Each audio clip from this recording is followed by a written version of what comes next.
Good evening, everybody. Thanks for all you brave people who turned out in the weather. First of all, we have a program change. I got an email this afternoon from Mr. Diaz, who's the newly elected council president, saying he'd had some problems in his schedule and apologized to all of you for not being able to come. We're fortunate, however, to have our now three-term mayor, Michael O'Connor.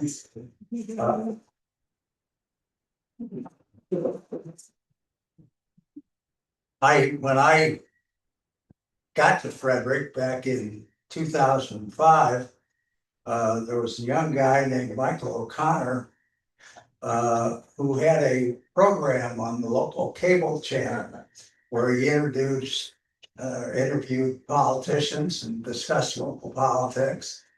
And now here, all these years later, Michael's beginning his third term as our mayor, and we're very pleased to have him.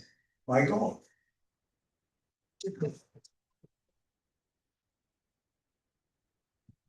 Well, good evening. Can you hear me okay? Is this coming through? Yes. Okay. You got me? Yep. Very good. Well, it's always a pleasure to come out here and spend some time with you folks. Came out here, I think, a couple of times during the campaign, and appreciate the warm introduction and the people cheered. Or clapped. I shouldn't say cheered, but at least they clapped. I didn't hear any boos. If you feel like you want to throw something, just give me a fair warning, give me a fair opportunity to try and catch it or swat it out of the way. I am sorry that the city council president can't be here this evening, because I think it would have given a great opportunity to kind of hear what's going on in the city of Frederck from two perspectives. I think the plus side is now anything that I say over the next half hour or so can't be contradicted. So whatever I say is true. And you can trust me because I'm a politician. As Tom said, my background before, for those of you who don't know, before I got into politics, I spent 20 years in journalism. I worked for the radio station and the cable company doing journalism for 20 years before I got into politics. And when I left journalism full time, I went to work for the church full time. So I have to be an honest person, don't I? I have to. I have to be. Or at least I try really hard, and that's what confession is for. But I was asked to come here really to talk about kind of two things. One, sort of a general kind of state of the city, kind of what's going on, what are some of the big things that are happening in the city of Frederck, but more directly to speak to some of the changes that this council mayor charter change has produced in the city of Frederck. So I want to just kind of give you really a high level overview, and there'll be time for questions when all this is done. So I just want to give it to you a little bit from my perspective. And again, this is where it would really, I think, been interesting for you to maybe hear about this from the council president's perspective. The big change that the charter changes that went into effect, some of them went into effect before the election last November, but other ones went into effect with the election in November. And the substantial changes with regards to the election was the expansion of our city council, previously the Board of Aldermen, from 5 members to 7 members, and then having 5 of those 7 members be elected by districts. So previously we had 5 members and they were all elected by all of the voters in the city of Frederck. With this most recent election, voters had the opportunity to pick a representative from their own district, and Warman's Mill is in District 4 in the city of Frederck, and I'll talk about that change a little bit as well, because I'm sure there are some questions about, well, how did that happen with those changes? But it was the expansion from 5 to 7 and the election by district of the members. I would remind you, because I have to remind myself, that we're 3 months in to this revised structure. So when it comes to something that is changed and different, we're still really fresh in terms of what this change is going to look like on the ground. The other thing that this election in November did was we saw the largest turnover in elected officials in the city of Frederick in 16 years. So the last time we had this many new elected officials in the city of Frederick was when I was first elected to the Board of Aldermen in 2009. And at that time, we had, out of 6 elected officials in the city of Frederick, 6 brand new elected officials, a brand new mayor, and 6 members of the Board of Aldermen who'd never been elected to anything previously. So this, in many respects, is very similar in that regard, with 5 members of the city council being newly elected officials and still asking all of the right questions, I think, about their role, the functions of the city of Frederick. I said this often when people asked me, when I transitioned from being a member of the Board of Aldermen to being the mayor, what was that like? And you can watch something and observe it from a particular perspective, but until you're actually doing it, you can have a lot of good, like, book knowledge. I sort of equated it a lot to driver's education and being in the classroom and reading the manual and understanding all of the laws and knowing how to change the oil and put gas in the car and what all the rules are. And then there's having the wheel in your hand with the pedals at your feet and you're driving the car. That, I think, is really the difference. So you can do a lot of studying and understanding of what city government is all about, but until you're actually doing the job, it's really hard to know. And so I give all the credit in the world to our new council members. They're asking all of the right questions that you would want from new members. They're eager to learn. Our staff is eager to support them in that learning. We also understand that there is a slightly different structure with this new council and the office of the mayor from what it was 4 years ago when we took office, or 8 years ago when, I became the mayor. And that was one of those charter changes as well, which was to remove the mayor from council meetings as the presiding officer of the council. So in the old iteration of city government, the mayor was the president of the Board of Aldermen. So my responsibility at twice monthly legislative meetings and the weekly workshops was to be the president of the Board of Aldermen, to preside at those meetings. And it gave the executive branch the lion's share, substantial, overwhelming control of the agenda. Our approach has always been to work as closely with the council as we could, or the Board of Aldermen, to bring their agenda items forward to those meetings as well. But the authority largely rested with the executive branch to figure out what was going to be on those council agendas. This change that we made with the charter really does separate those responsibilities. The legislative branch, the council president, the council leadership, Council President Diaz, Council Vice President Nash, and working with the other 5 members of the council, have the ability to set the agendas for city council meetings. And we are fully the executive branch of government. Our job is to take what they do and to put it into effect for the residents of the city of Frederick. We've not necessarily seen a substantial change or influx in terms of legislative activity on the part of the council as a result of that change. But it does change where agenda setting occurs. So when the executive branch, or we have items that we want to put before the council, whether that's appointments to board and commissions or purchasing items that need to move through a process for the council to approve them, or initiatives that our staff has been working on for some time that require council approval in order to move to the next step.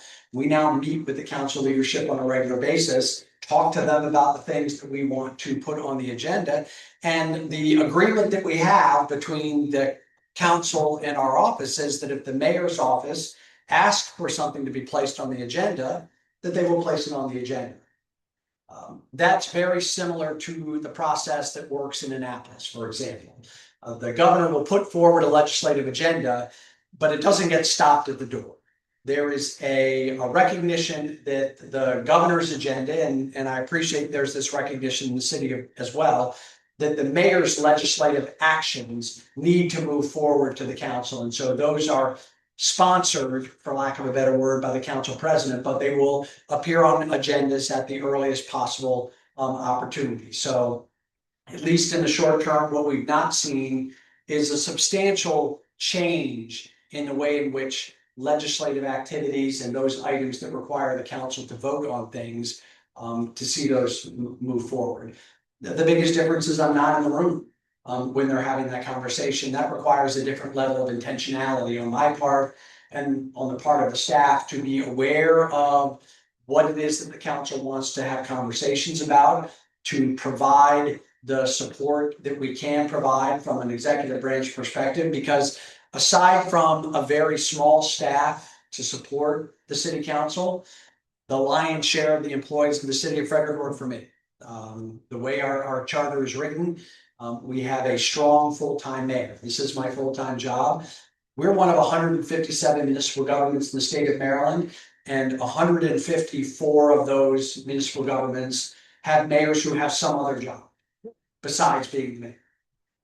There's only, I say 3, it could be 5. It's not a big number. There's not many mayors in the city of Frederick out of those 157 municipal governments who have a mayor who's a full-time mayor. There's some practical reasons for that. We're a city of 90,000. The average municipality in the state of Maryland is under 5,000 residents. So a lot of those mayors are mayors of very small communities. It would be difficult for them to, with their budgets, to afford to pay someone to be essentially a full-time chief executive on a full-time basis. So I'm fortunate. Again, some of you have heard pieces of this before. I grew up in Frederick. I've never expected that I would become the mayor of the city of Frederick. That wasn't my career objective, but you follow the path that you're on. And when it turns, you can choose to turn with it, or you can try and fight through the brush. I decided to follow the path that was laid down in front of me. I would say for me personally, the biggest adjustment is not being in those meetings. I have a regular cadence of, knowing that every Wednesday afternoon at 3 o'clock, there would be a city council workshop. And on the first and third Thursdays of the month at 7 o'clock, there would be a mayor and board meeting. I no longer have those responsibilities. Well, can we have questions during your talk? Or If you want to, sure. If somebody's got a question that pops up while we're talking, I'm happy to do that. can't you go to those meetings? Oh, absolutely I can, but I equate it a little bit to the president doesn't sit in the back of Congress while they're doing their work. He doesn't attend their committee meetings. The governor doesn't go to the committee meetings in Annapolis. I have functionally staff across the organization that touches all of the areas that the city council has committee meetings for, and they've established a number of standing committees. So in addition to their regular full council meetings, they have divided themselves into committees to look at specific issues. Again, not unlike the way the General Assembly or the Congress might function, where you kind of become a subject matter expert in an area dealing with those things that are in your committee's purview. And then there are certain things that go to the committee of the whole, all 7 of them, for regular workshops as well. So they've changed the structure and the meeting times. I won't get it all right in my head if I try to tell it to you now, but I would encourage you to, visit the city's website and look at the standing committees, see who's on which committee. There's a committee on land use. There's a committee on government operations, and there is a committee on culture and community. I don't know that those are exactly the right titles, but those are the broad areas.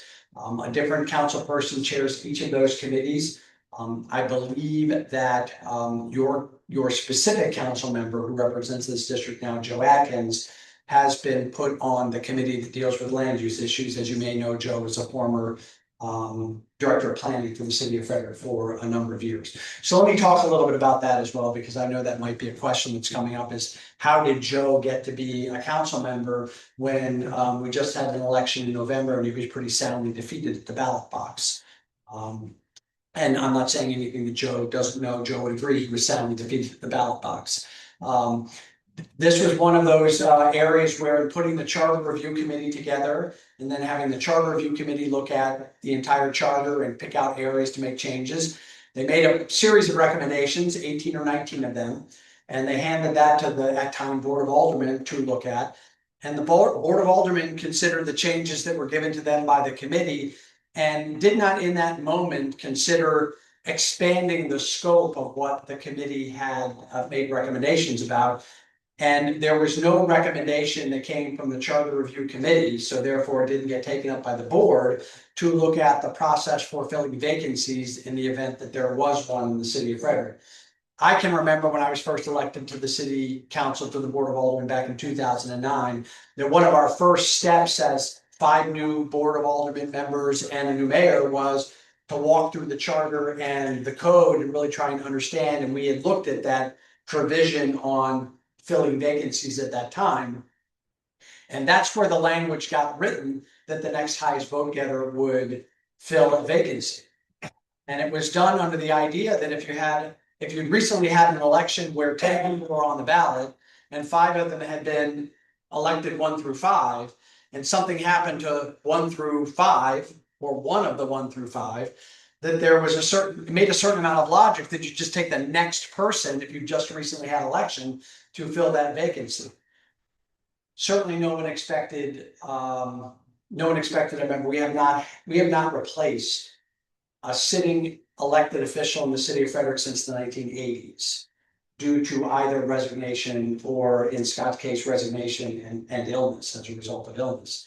So I think it was one of those things that just wasn't really on folks' radar. It was so infrequent that it had happened. The last time it happened was when Alderman Jim Murphy was on the Board of Aldermen and unfortunately passed away in the 1980s. And I'm not even sure what the process was to fill that vacancy, but his wife Sally was appointed to fill the vacancy on the Board of Aldermen. She subsequently ran for election and won 1 or 2 terms on the Board of Aldermen at that time. So what I would chalk it up to is a kind of glitch in the process. It was a benign, at the time, seemed like a benign oversight.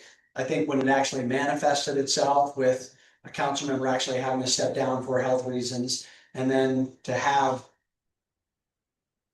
the person that he beat in the most recent election be the person that takes the seat, I think we can all agree that's an odd process.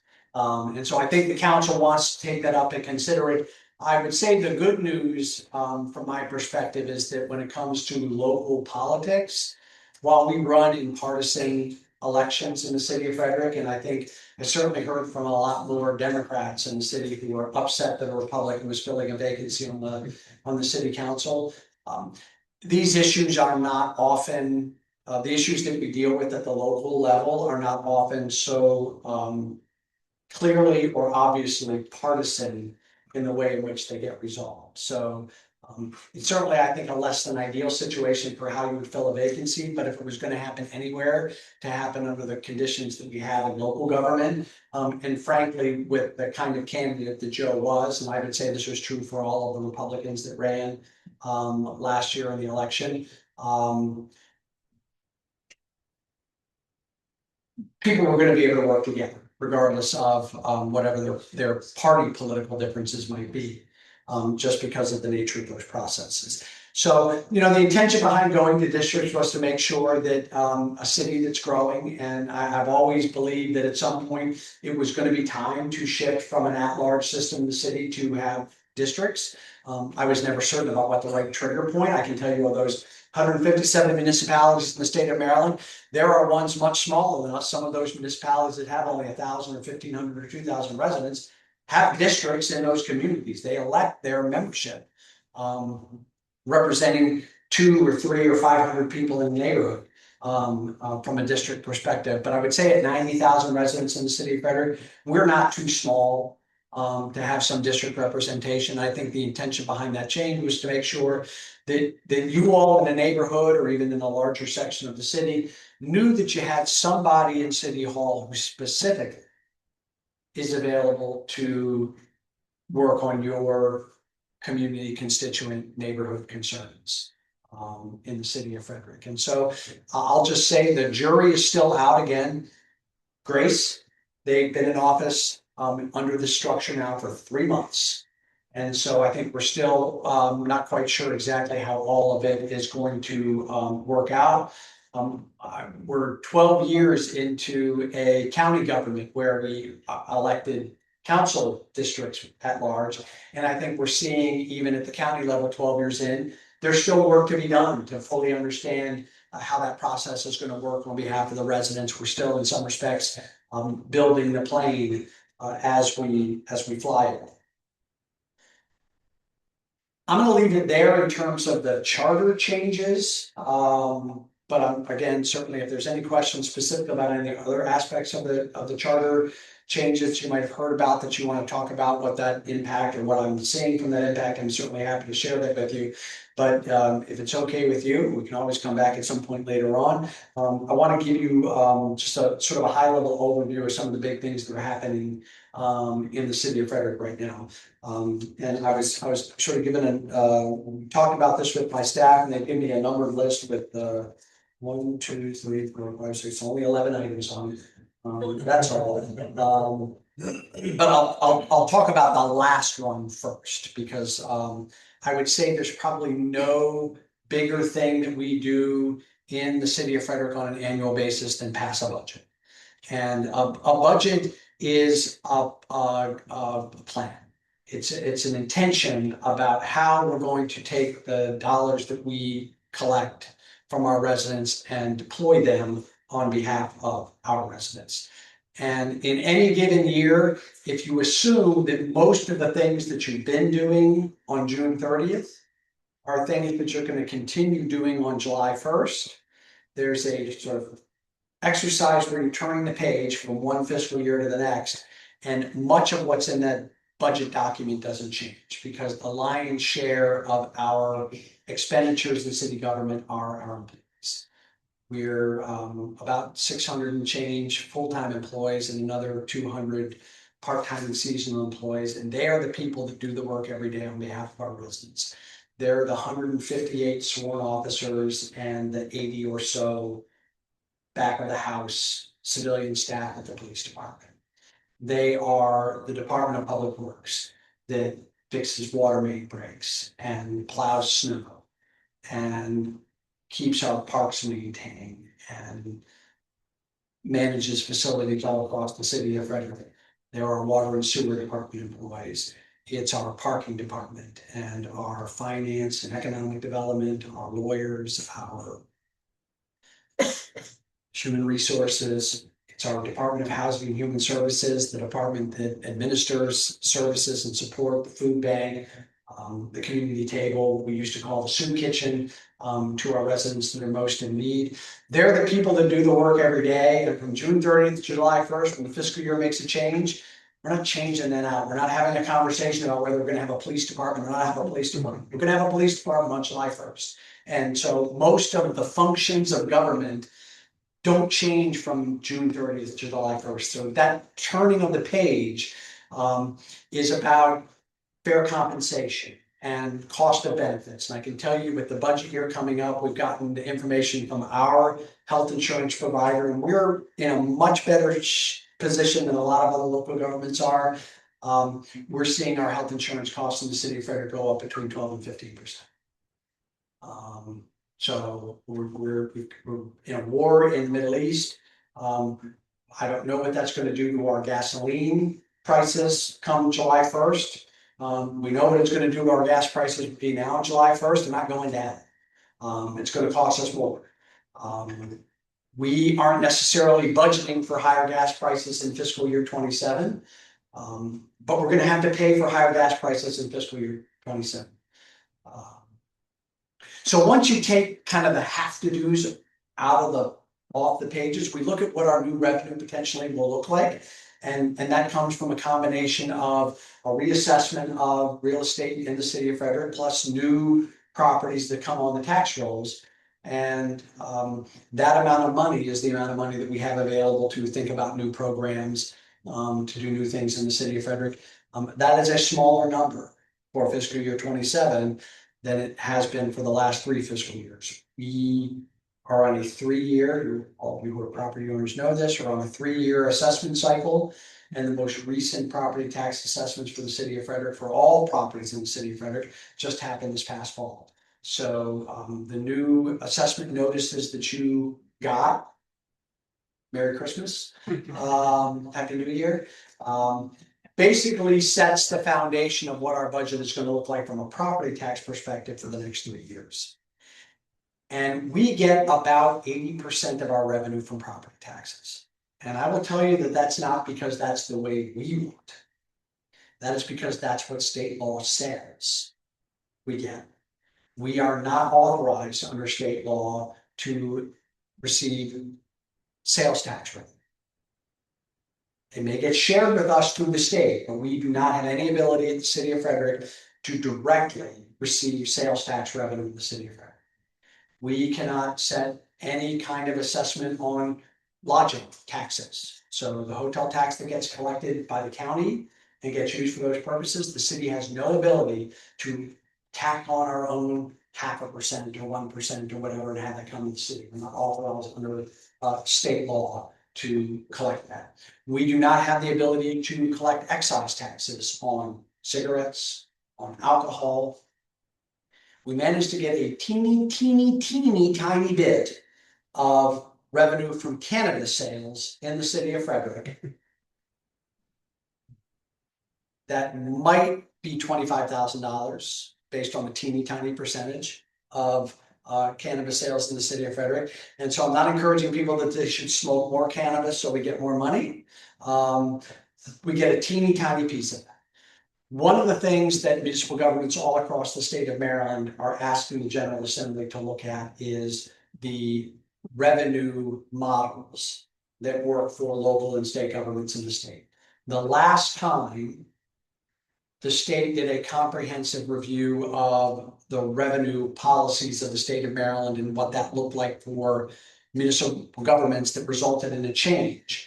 It was a change that allowed for the city to collect a teeny tiny bit of income taxes at a level that we don't even get to determine. The county sets the piggyback income tax rate. So when you file your income taxes, any of you who've done that already know that there's a place when you get to the end that asks you what county you live in. And when you check that box and tell them what county, that results in a formula calculation that kicks in that ensures that some portion of the taxes that you would pay to the state, some portion of that gets remitted to the county, and some portion of that that's remitted to city government. Again, 80% of our revenue comes from property tax revenue. So when you look at these other revenue sources, they don't account for a lot. So the last time that changed, that allowed us to get a little piece of the income tax, 1967. I was not very old in 1967.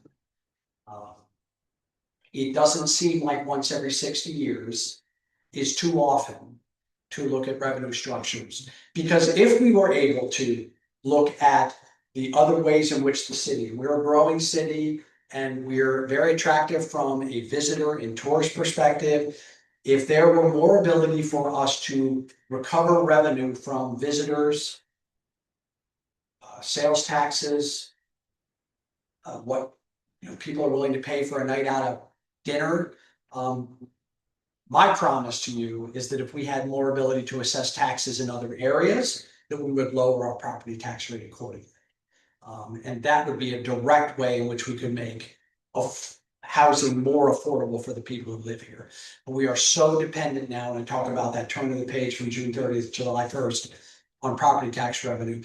It's really hard for us to say, well, let's cut property taxes by 10 cents. Because in the city of Frederck, that's like a $10 million reduction in what we expend. And that's essentially for fiscal year 26 to 27, we're talking about a flat budget. But I've already told you that health insurance costs are up 12 to 15%. We know fuel costs are going up. And so the budget is the most important thing that we will do in any given year. We try to be as responsible in our approach to that as we possibly can be. Recognizing that we're only 1/2 of that process. So we will present our budget, this is not a joke, on April 1st.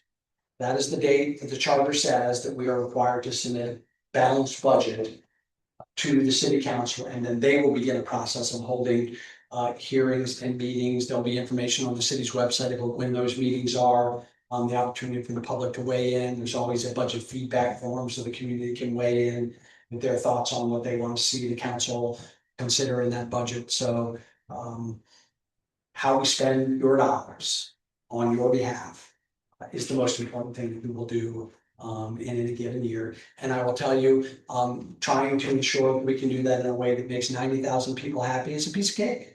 There's never any controversy about that at all. Everybody always agrees on the priorities. It's never really an issue.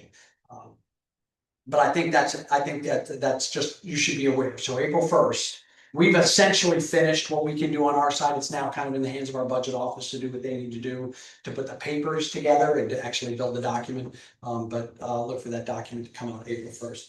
The other thing that I was specifically asked to make some mention of, which was item 10 on my list of 11 things, is what's happening over here across the street with Frederick Health. So if I'm telling you anything that you already know, I apologize in advance. But this is the latest on what I have, because there's honestly not been a tremendous amount of movement on this over the last several months, since prior to the election that was here. So Frederick Health purchased about 90 acres across the street. Their intention is to consolidate and build a campus of health services on the land that they own over there on the former State Farm property. But they bought enough land for them to do some other things as well. So there is mixed use intention behind the 90 acres that they've acquired. So that could be a combination of both their purposes and potentially other office uses, health and potentially non-health related, and housing is a piece of that. And I'll only say this, that they see the housing as a twofold benefit. Number one, we all understand what the affordable housing situation in this county looks like. And there are a lot of ways in which we're going to solve that problem. But one way we are not going to solve that problem is by stopping house construction. We're going to have to continue to build houses. Now, what kind we build, where we build them, how we do it, those are all the important conversations. But not building housing isn't going to be a solution to addressing affordable housing in any meaningful way. I think they also need to be able to parlay the value of property that can become housing to derive revenue necessary to do what they want to do from a health services delivery perspective. So they need to be able to produce revenue to help them build out their vision for a health services campus. That plan is for about 750 units. You've all followed this very closely in terms of what they need to do in order to meet requirements for transportation. We know this corridor is a challenging corridor. We know that Route 26 is a challenging area. That intersection of Route 26 and Monocacy Boulevard, I think I talked about this a few months ago, continues to be a transportation priority for the city and the county when we talk to the state to eventually see improvements to that intersection be made. But the good news, it's in there. It's it's part of our ask.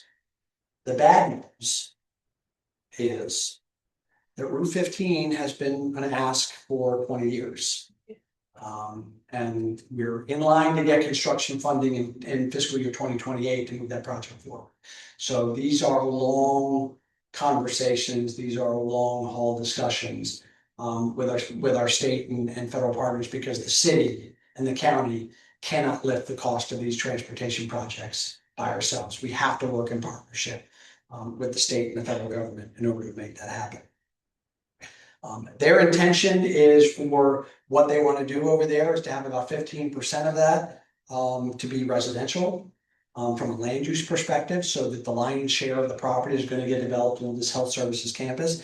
They're looking at about another 15% of the land being developed into some parkland and public uses, and the remainder really to serve what they see as the present and future healthcare needs of this community. There's been a lot of conversation about a desire amongst folks across the county for the city, the county to have a second hospital. The process by which those kinds of healthcare facilities get constructed is long and convoluted as well. Someone who wants to open up a hospital doesn't just get to say, I'm gonna open up a hospital. There is a process called certificate of need. You have to go to the state healthcare services review commission, which looks and says, yes, we see that there's a need, and authorize it, because they're trying to make sure that, well, I don't know what they're trying to make sure. But I think they believe that healthcare, and I think I might agree with this, shouldn't be something that is solely driven by a market-based conversation. That there ought to be a derived need to construct healthcare facilities. One, to ensure that we have adequate practitioners who can come and provide that support, and that we're not creating expensive programs and costs that cannot be sustained by a community when that analysis gets done. So the hospital does have a vision to expand. They do have a vision to build, if not a second hospital or replacement hospital for what they have down on 7th Street, to turn that into more of a potentially emergency or acute care facility, and to move a lot of the outpatient and other functions, maternity, et cetera, into a separate facility. But it's time. It takes time and it takes money. It doesn't happen overnight. And I think we all look at our bills and we say, well, how can they not have enough money? Healthcare is expensive, and the dollars, in my view, this is me speaking on behalf of me, don't necessarily flow in the direction of better healthcare. I can't fix healthcare as the mayor of the city of Frederick. I'm not even going to try. But we want to be supportive of Frederick Health, because they're a critical partner in the work we do every day in the city, to try and figure out how we can get them to where they need to be able to provide the best care to as much of this community as they possibly can. So we continue to work with the state on traffic. We want to make sure that as any development occurs there, that they're doing everything that they can on them, not on us, on them, to improve intersections, to make sure that the road networks are in place, to mitigate to the greatest extent possible the impacts of enhanced healthcare and residential services across Monocacy. Regarding the State Farm property, you had mentioned healthcare facilities will be built there. What exactly are we looking at? High-rise office buildings, and what is that going? Yeah, I think that one of the things they've talked about is hospice care, consolidating some hospice care services onto that. I think expanding their laboratory services they can do there. I've heard conversations about eventually moving their maternity facilities out of downtown Fredericks and getting them, out to another, more modern. Again, that's this. Some of this is 5, 10, 15 years in terms of their long range plan. The hospital is honestly the best entity to talk to about what their plans are for that. But I know in terms of outpatient services, outpatient surgeries, some of that function, they want to create more of a campus to remove some of that from where they are on 7th Street in a very site constrained location, to newer, more modern facilities where they have room to build those out to the degree that they certainly can.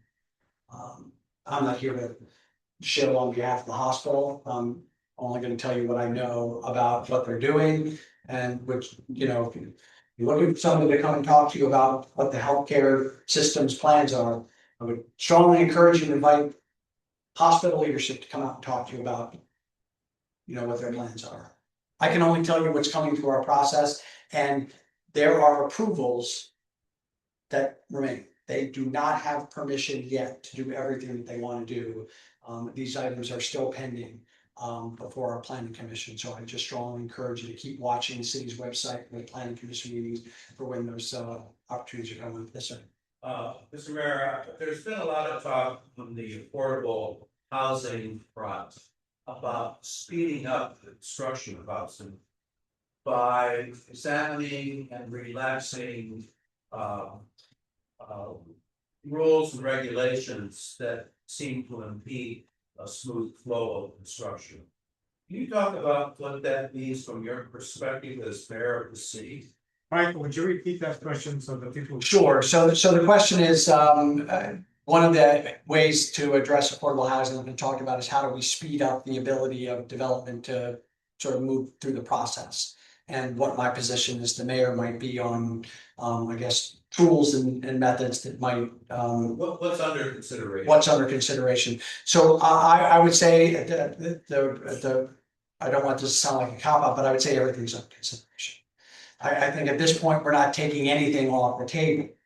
We just recently got the city and the county partnered on a housing needs assessment. Where we looked at what the need for housing in the county over the next, decade plus was gonna be, and we have a number. And anybody who's lived in Frederick for a minute thinks that the city is growing pretty quickly. And yet all of the data suggests we're not growing quickly enough to meet the demand for housing, which is why we continue to have a bit of an imbalance in cost. I will tell you that one of the other things that drives the imbalance is things that are outside the city's control. Things like interest rates, for example.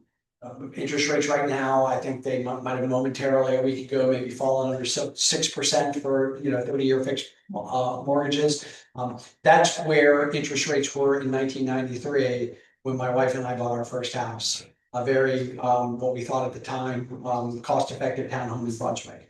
Our mortgage rate was just under 6% or 6.25%, whatever it was. So here we are, 30 some odd years later, we're at 6%.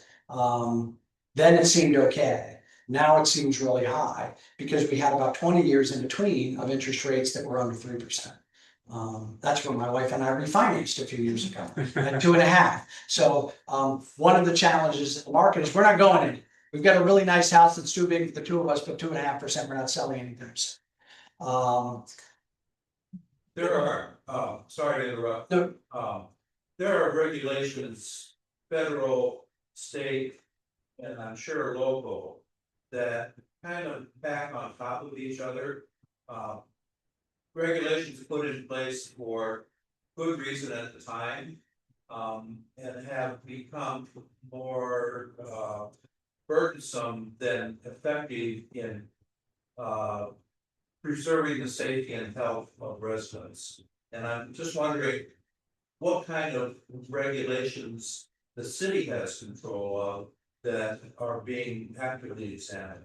So so one of the things that we did as a result of this joint study that the city and the county paid for is we have put together a housing solutions task force that's actually going to have its first meeting tomorrow morning, I believe, sort of its kickoff meeting, and that's to bring residents, industry experts across the spectrum together to look at this very question.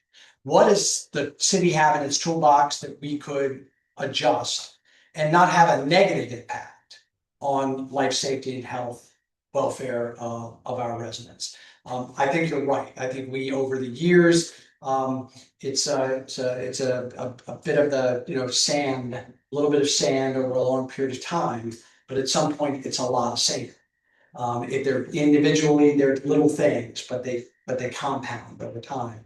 And for all good purposes, I agree, but well-intentioned in the moment, but without maybe consideration of, we add this on top of this thing that we did 2 years ago and the thing that we did 5 years before that, and all of a sudden now, and we hear this from the industry a lot, that there's, before they ever turn a shovel to even start a construction of a home, they're in for like $45,000 or $50,000. And so when you think about that cost up front and how you mitigate against it, I think there are some challenging questions we're going to have to ask ourselves of where can we give away or give up some control in an effort to have the industry tell us, hopefully with a great deal of honesty, that this regulation really is a make or break one for us. That if you could change this, here's the impact that would have, downstream. We have always in the city of Frederck, for as long as I've been here, have been very reluctant, highly reluctant, to give away impact fees, for example. because we look at the impact fee as an absolutely essential component of the services that we're going to provide to some new housing development. If we don't control schools, so that's a school issue, but if the county were to say, well, we don't really want money for school construction, it's hard for them to say that and continue to build schools. For us to say, well, we don't need money for transportation projects, so we're going to give that away. We don't need a new development that's coming into a community that has access to an already built and financed water and wastewater treatment system. We're not going to ask them to contribute to that infrastructure that has already been constructed in our community. We're going to take that off the table to bring down the cost of housing. We have always been very reluctant to have that conversation. And yet I think those are the kinds of conversations that we have to have, is under what circumstances we want to bring down not the cost of everything, because there are certainly people who are capable of paying market rate for a home. What we're trying to figure out is if the market is here, but average incomes are here, how do we get a certain number of houses to be built to support this income level? And are we willing to look then at impact fees, our development review fees, the cost that the city charges when you layer those on top of each other? Are we willing to give any of that back to get this housing built? These folks, they're probably paying full freight. And as long as there's somebody that wants to build market rate housing, they're going to figure out what the market is and they're going to be able to sell it. But how do we incentivize the industry to build at this price point? Because they can't make the same money in a market building at this price point, building smaller lots or smaller units. And so bringing these folks to the table to now actually look at what the need is in the county, at what price point, and to actually look at the policy that undergirds all of that discussion and say, we need to modify this under these circumstances and this under these circumstances. Really conversations we're going to ask them to have over the next 90 to 120 days, because we want some pretty quick recommendations coming into this Housing Solutions Task Force, because the need exists now and we can't study this for, we have a study that tells us one thing. Now we need to act, and we need to act with a little bit of urgency. You don't need another Route 15 kind of lead time. Nope, can't take 20 years to solve this problem. Yes, sir.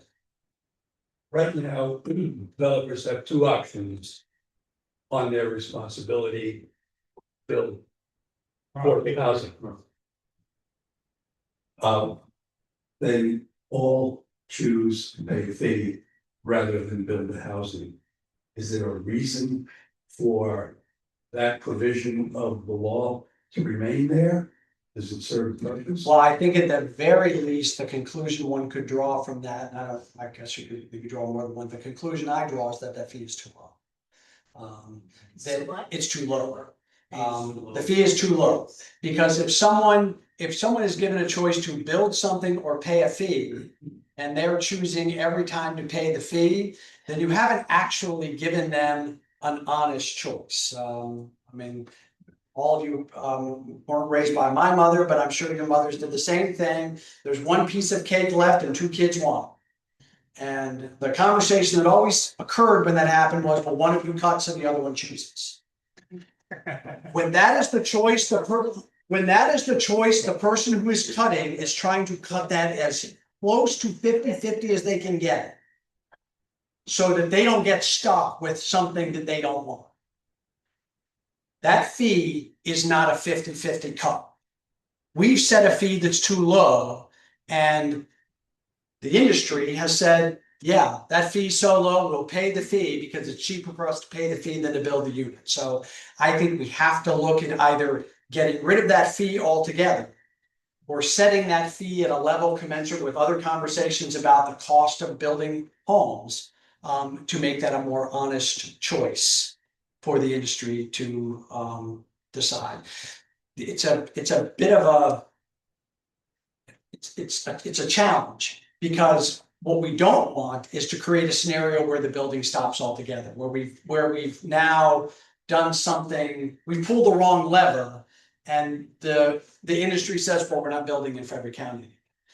There's been a lot of conversations about, this is an area that I think we're gonna see some discussion about in the city over the next number of months. Because it came up a lot during the campaign, is whether or not there should be some kind of rent stabilization or rent control in the city of Frederick. You know, should there be something that we do legislatively to control the rising cost of rents in the city? They have done things like this in other places. The nearest example is in Montgomery County, where they've put in a kind of a rent stabilization program. Their multifamily housing, at least in the near term, has dried up.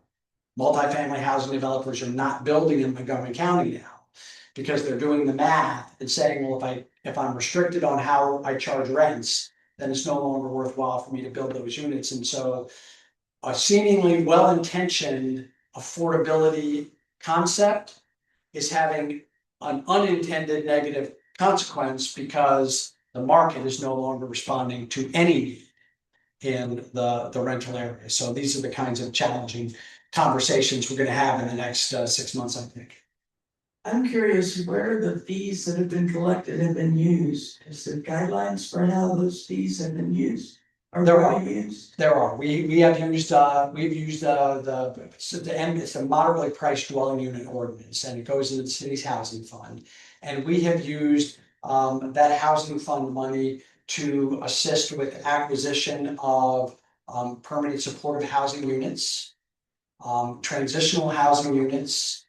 We used some of it, if my recollection serves me correctly, during the pandemic to support some emergency rental assistance programs. I think there's more dollars in that pot that we want to have available, or that are available, that I think we want to use to potentially to do things. If someone says that water and sewer is an obstacle to building an affordable unit, would it be appropriate for us to use that money to help offset those water and sewer connection charges in an effort to bring down the cost? So I think what the nice thing about solving the problem is, as long as we've got the MPDU fund, we also have an income stream. And we can look out into the future and see the income that's going to come from units that are coming that have paid the fee. We know that we've got something in the order of $18 million kind of in the pipeline to support housing affordability in the city. And during the campaign, I was very versed on this because I was looking at it regularly to answer questions like this would come up. I've looked at it a little less frequently over the last 3 months. When you look at the number of units that have been built since we put that moderately priced dwelling unit ordinance in place, we have also built a large number of low income housing tax credit projects that were built with the intention that the rents wouldn't be stabilized by the government, they'd be stabilized by an agreement between the developer and the taxing authority, the city of Frederick, the county. So that's projects like 520 North Market Street or the Oxfire Brush Company or Goodwill building. One of the new buildings that's going up along South Street as you go into downtown Frederick, Sinclair Way, the Foundry, which is a little farther down South Street, Sharp Square. These are projects that were built as affordable housing projects. And so if you do the math on the total number of units that have been built in the city of Frederick and the number of units that have been built using these kinds of tax structures to constrain those costs, weirdly, we're right around the 12.5% we would have been if we had required the developers to build 12.5% of their units as affordable. So in a weird way, we've gotten to the same number. We've not done it the way the ordinance was originally intended to do. But the problem is, it's still not enough.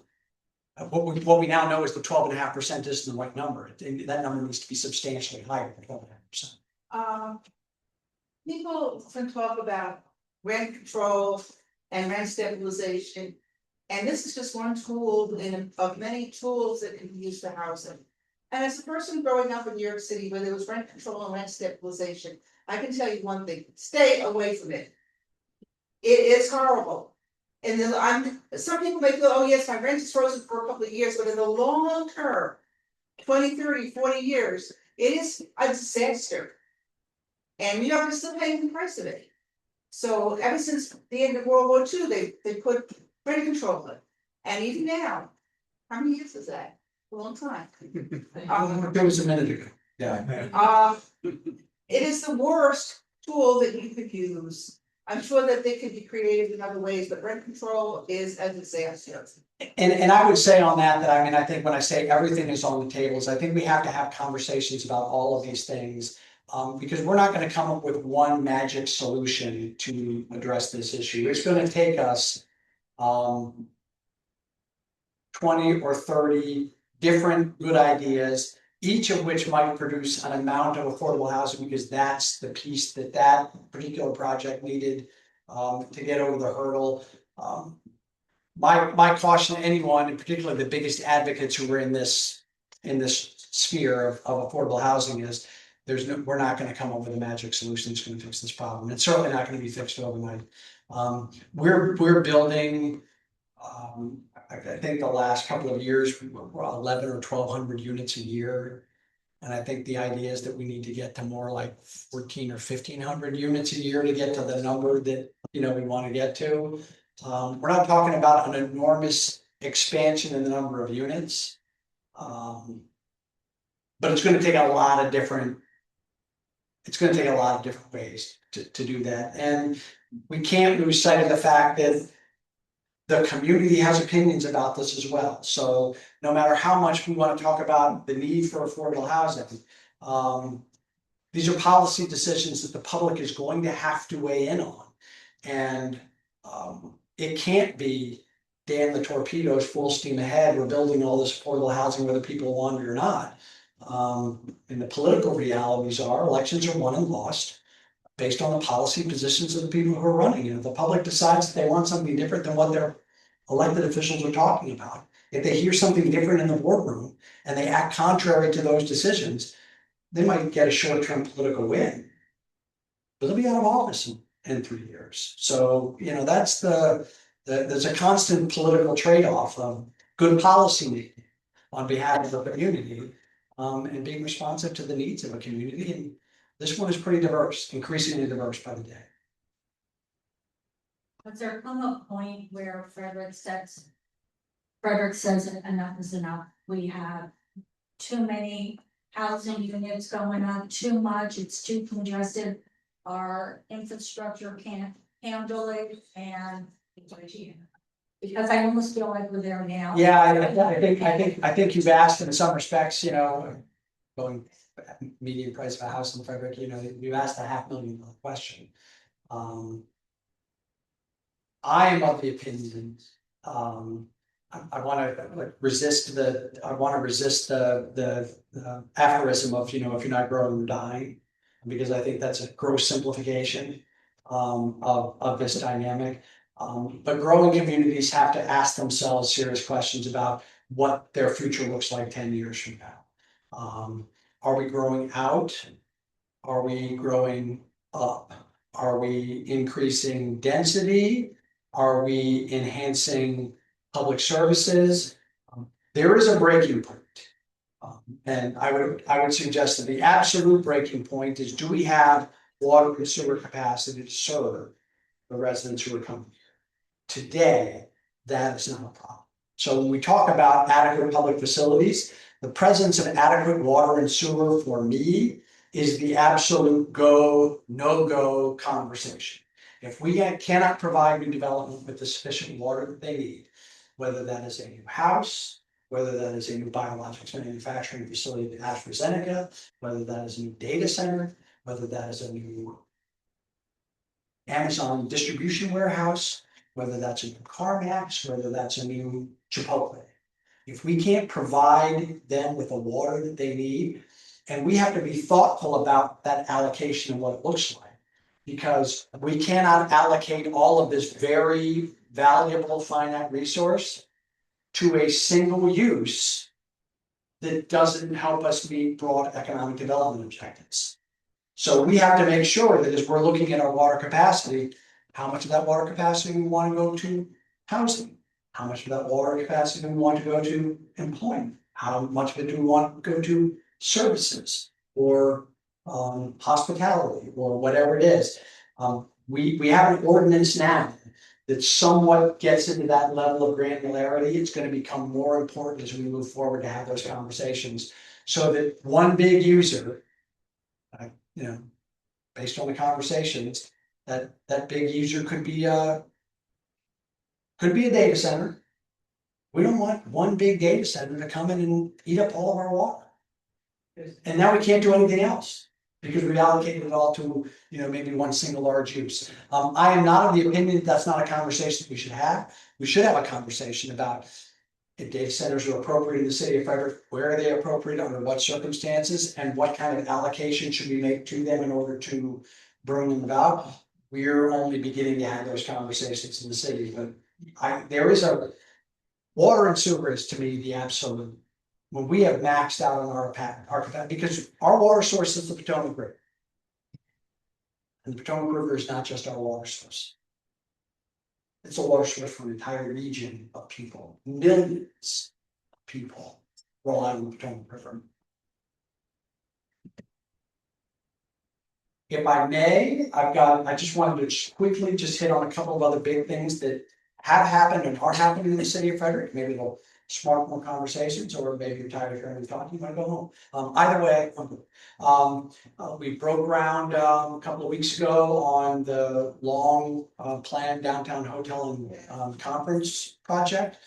Something that has been worked on over nearly every one of the 16 years I've been in office, and it's really exciting now to have that project getting out of the ground. And there's a lot of exciting things happening, not just with that project, but adjacent to that project. The old News Post building is getting rehabilitated by the Randall family. There's a restaurant in the old Eagles Lodge just farther east on Patrick Street that's going to become a restaurant with an event venue and a rooftop bar. You may have seen some pictures on social media of a food truck being lifted by a crane and placed on the roof.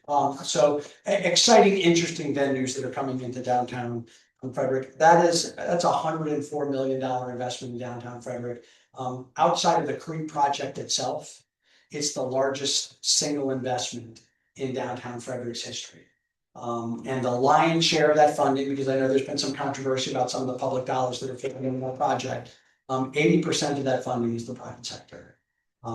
Is the private sector. The developer is building that, and we've been fortunate that the state has been willing to put a substantial amount of the public money into that project, because they're looking at the dollars and cents and they're saying, for our $20 million investment, within 8 years, we're going to get that all back and then some. And so they see it as an economic development opportunity for the city, the county, and for the region that ultimately will benefit the state from other dollars that will flow in their direction.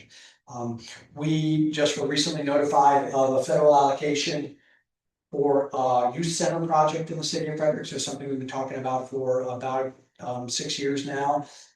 We're getting ready to break ground on the youth center. It's a piece of land that is right across Scotty's Bus Lane from McCurdy Field. Which I think we just put a press release out today that our renovations to McCurdy Field are now complete. So we've done a upgrade and a facelift on that facility, but that's going to be about 18,000 square feet. It's adjacent to McCurdy Field, it's adjacent to a city park on Burke Street, and so it's creating, in some respects, almost a youth lifestyle campus opportunity, a way for us to create more opportunities for young people. And we're looking at this as a traditional youth center in some respects, with a gymnasium and study labs and those kinds of things. But we're pushing very hard on how we make sure that without hitting young people over the head too hard when they're 11 and 12 years old about careers and their future, how do we make sure that young people in this community stay engaged with the educational process, stay engaged with learning, so that they can, when they get to high school and the blueprint for education says career or college ready, or career or college by 10th grade, that we're doing all that we can do to help even younger kids get ready for those opportunities that will present themselves as they move into high school. And so, gym, lounge, game room, but also the right kind of, we have had someone on our staff who's been working particularly with this community over the last less than a year. And it's been nearly 200 referrals of students who feel disengaged. Some of this, I think, is a holdover from COVID. But these are kids that need to re-engage with their education so that their future can be as hopeful and full of opportunity as it needs to be. We've got a community center project working on the west side of the city of Frederick at West Side Regional Park. So ball fields are going in out there. We're working with Hood College on a baseball stadium out there. The National Park Service has a piece of that land for their Historic Preservation Training Center. And this will be a community center that will have gymnasium, classroom space. We're looking at how we can potentially provide space to a childcare provider. We wouldn't be in the childcare business, but we would help to buy down the cost of providing childcare by taking facility costs potentially off of the plate for a provider, and we would figure out a way to bid that out and make that work. We're also looking at a kind of an innovative program with our Parks and Recreation Department starting this summer, because we know that healthcare, housing, access to childcare, and transportation are the 4 obstacles that prevent people from fully engaging in the workforce. And post-COVID, we have particularly seen young people and women not re-engage to the level that they were pre-COVID. So we're looking at specific ways in which we can target resources to get those 2 communities. So the community center, the youth center are areas where we can engage on youth re-engagement. This childcare is an area where we hopefully can provide support that can get more women re-engaged in the workforce. And this program that we're looking at with our Parks and Recreation is going to allow us to expand at the beginning and the end of the day the hours of some of our summer camps, not all of our summer camps, but some of our summer camps, to turn it into more of a full day opportunity, which may create more opportunities for parents with young children to be able to pursue meaningful employment in a way that they can't when the program is 4 hours in the middle of the day. How do they go to their job at 8 o'clock, drop a kid off at camp at 9, pick that kid up at 12, figure out what they're going to do with them, and then have to go back to work until 4 or 5 in the afternoon? If we can run some summer camp programs that start at 8 o'clock in the morning and end at 6 o'clock in the evening, then we may create some new opportunities for parents to engage in the workforce in a slightly different way. And just last week, we announced we held a kickoff meeting with the county and with Frederick Health on a task force that we're calling PACT, Partners in Accessing Care and Treatment. With a lot of the changes that came with HR 1, House Resolution 1, the One Big Beautiful Bill, the impacts that local communities may see in areas of SNAP benefits and Medicaid and Medicare benefits for their residents potentially being pushed down from the federal government, some deadlines of when some of those benefits are going to go away. This partnership is the city, the county, and the hospital talking about how do we bring the right partners into the room, working with the state as well, to identify where the gaps are going to be and figure out what the right model is to fill that gap.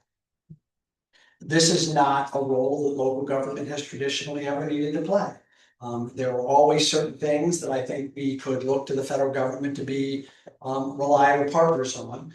We've seen some shift in that over the last year, and that's resulting in local governments having to take on responsibilities that weren't ours. It doesn't mean that we're the provider. I'm not looking at the city to add a budget line where we're, figuring out how we provide Medicare, Medicaid, and SNAP benefits to our residents. But who are the partners that need to come to the table? What are the right policy decisions that need to be made at the state in order to support those efforts? What can we do at the local level as conveners of the organizations that are in this universe, get them talking to each other and figure out how in advance of these changes that are supposed to be coming in 2027, we can be as well positioned as possible to help our residents.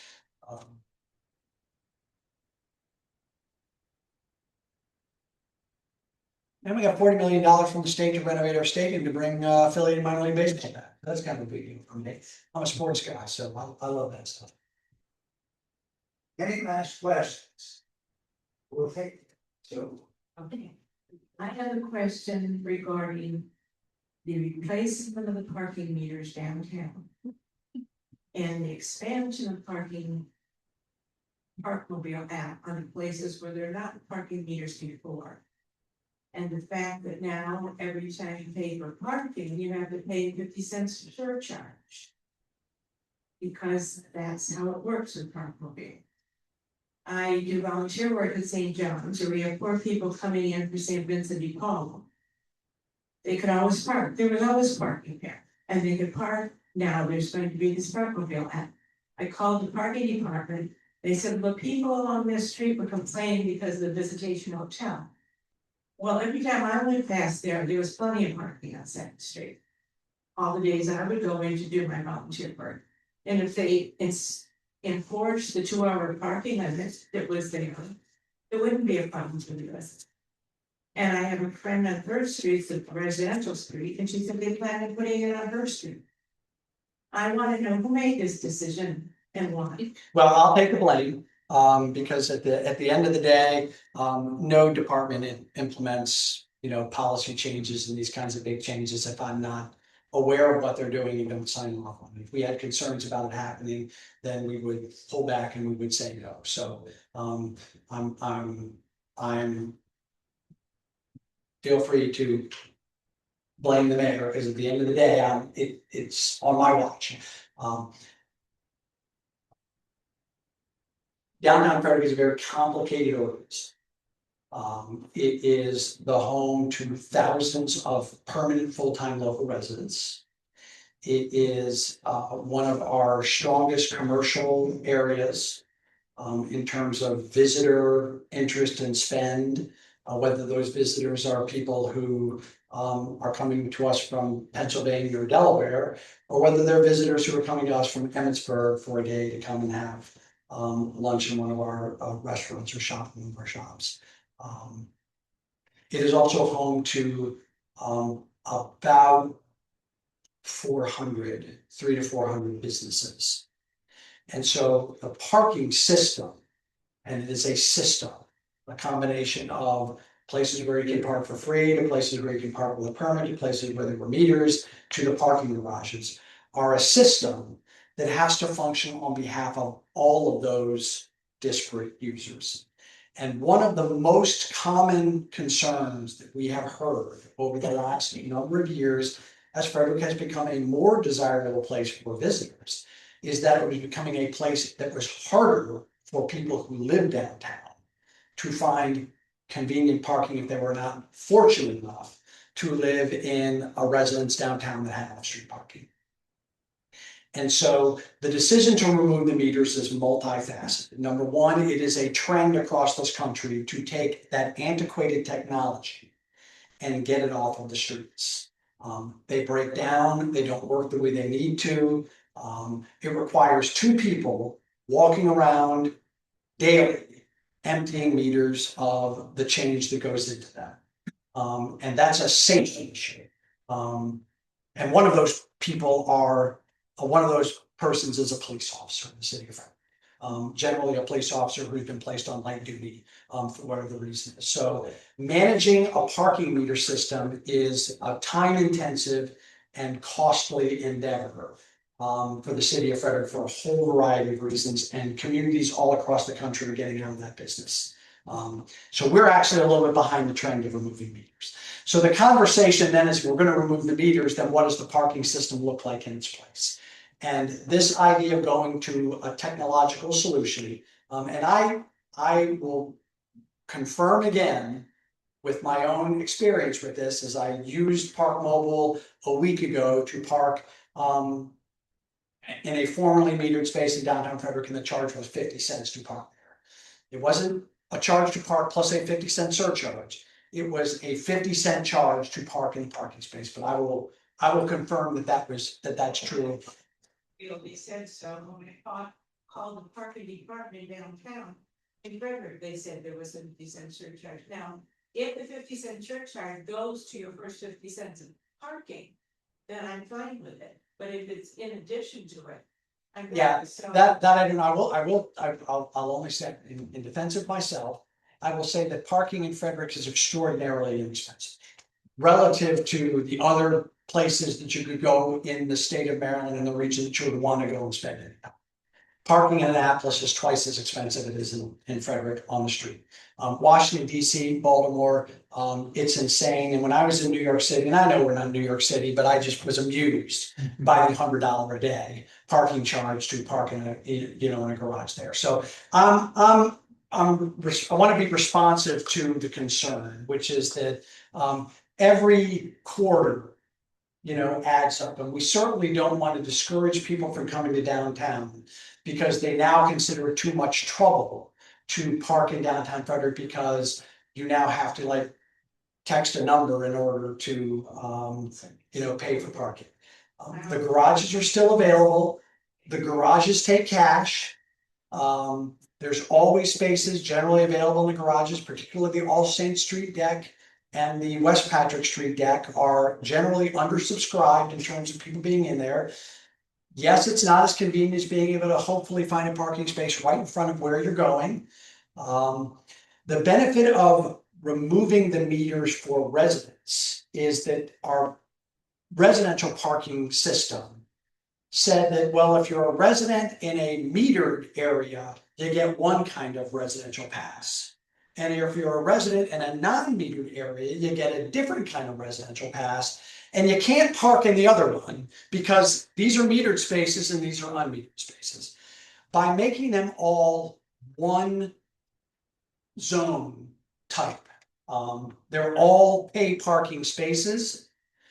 Residents can park anywhere on any of those streets where there used to be meters and they don't need to do anything different than what they did before. We will provide to downtown residents up to 2 passes downtown. One of those I think is relatively free. One of those is $100 a year. The garages, if you're going to get a parking pass to park in one of our garages, will cost you about $1,200 a year. So there's a benefit to living downtown and getting one of these passes. Now, if you're a family that's got more than one car or more than 2 cars, I can appreciate that it becomes a bit of a challenge. So the whole idea is by making more of downtown Frederick pay to park, residents who live downtown will always be able to park for free with those passes. Reading on the website, if they live on a street that has meters, they have to pay for the first pass. Only $50. If they didn't have meters, the first pass is free. That's what your site says. So that may be under the old system, but now that we're moving everything with no meters in downtown Frederick, all of the places that used to be metered will essentially be residential parking zones. So maybe the website hasn't caught up to what the actual program will be once it's implemented. But the actual program will be whether you're on 2nd Street or 3rd Street, where there were meters and there were no meters. They're taking all the meters down and they're putting the signage up everywhere. And residents will get a special consideration for that. We want visitors to go to the garages. We want people who are parking on the street to not stay there for 8 hours at a time, unless they live in downtown Frederick. Again, we're trying to, it's tough because we need a system that works for all of these different uses. And I didn't make this decision on my own. I will take the blame for the implementation because that's my job. But we put a committee together of residents, merchants, and business interests in downtown Frederick to help us devise a rational parking policy for downtown Frederick. And these are the recommendations that came out of that committee. Well, this company had 2-hour limit, so it's no different. So I don't see, you didn't. I'll tell you the other dynamic is that our sidewalks are really constrained. And we'd like to get stuff off of our sidewalks so that they're more navigable by people who are walking. And if we can, at some point, we're doing the signs where the meters used to be, eventually those posts are gonna go away, and we're gonna open up the signage. It will help us moderately to address another regular concern that we've got. If there are any more parking questions, maybe we can take those up after everybody else. Into the parking lot? It's a joke. Michael, you are always the highlight of our speaking year. Then you need a better speakers bureau.